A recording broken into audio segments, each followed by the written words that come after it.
পাটক্ষেতের ভেতর থেকে উদ্ধার হলো বস্তাবন্দি কঙ্কাল। এই ঘটনাকে কেন্দ্র করে মঙ্গলবার দুপুরে ব্যাপক উত্তেজনা ছড়িয়ে পড়ে চাঁচল থানার নদীশিক এলাকায়।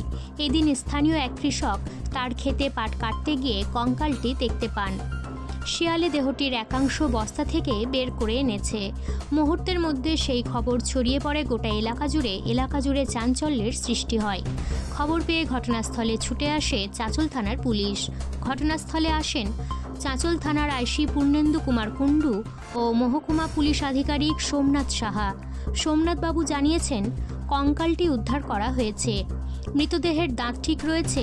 নমুনা সংগ্রহ করে ডিএনএ টেস্টের জন্য পাঠানো হচ্ছে। বস্তাটির পাশ থেকে একটি মহিলাদের চুড়ি উদ্ধার করা হয়েছে। তবে দেহটি পুরুষ না মহিলার তা ডিএনএ টেস্টের রিপোর্ট পাওয়ার পরেই জানা যাবে। গোটা ঘটনার তদন্ত শুরু করেছে পুলিশ। আমরা তো এসে দেখছি যে বডির শুধু কঙ্কাল হয়ে আছে, বডির কোনো শনাক্ত হচ্ছে না। কারণ এর মোটামুটি 10-12 দিন হলো যে আমার ভাগ্নি একটা বইয়েরগাছি থেকে মিসিং হয়েছে। সেই মিসিংটাকে পুলিশও খুব যথাসাধ্য চেষ্টা করছে উদ্ধার করার, পুলিশও পাচ্ছে না। ওরা বাড়ির সব ফেরার হয়ে গেছে, এদিকে ওদিকে চলে গেছে, কেউ বাড়িতে নাই। আর আমরা যে আজকে এসে দেখছি যে যেরকম অবস্থায় বডি আছে, এই বডিকে তো চেনা খুব মুশকিল। তার জন্য ওর বাবা মাকে আমি কল করলাম যে হসপিটালে এসে যদি কাপড় চুপড় দেখে আর কিছু দেখে যদি ওরা করতে পারে, চিনতে পারে মেয়েকে। বডিটা কোথায় পাওয়া গেল? বডিটা এইখানেই পাওয়া গেছে। কি মনে হচ্ছে?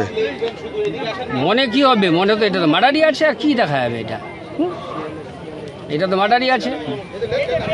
আপনার ভয় হচ্ছে আপনাদের গ্রামবাসী হিসেবে?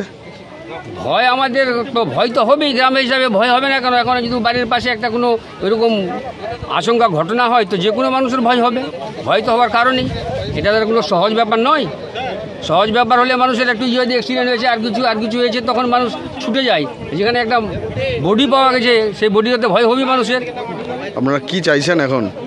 আমরা কি চাইবো, যেরকম প্রশাসন ব্যবস্থা নেবে, এটা প্রশাসনের ব্যবস্থা, এটা প্রশাসনের হাতে যখন গেছে তো প্রশাসনিক ব্যবস্থা নেবে। আপনার নাম? আমার নাম আব্দুর রহিম। এই এলাকার বাসিন্দা? হ্যাঁ, আমি নদীশিকেরই বাসিন্দা।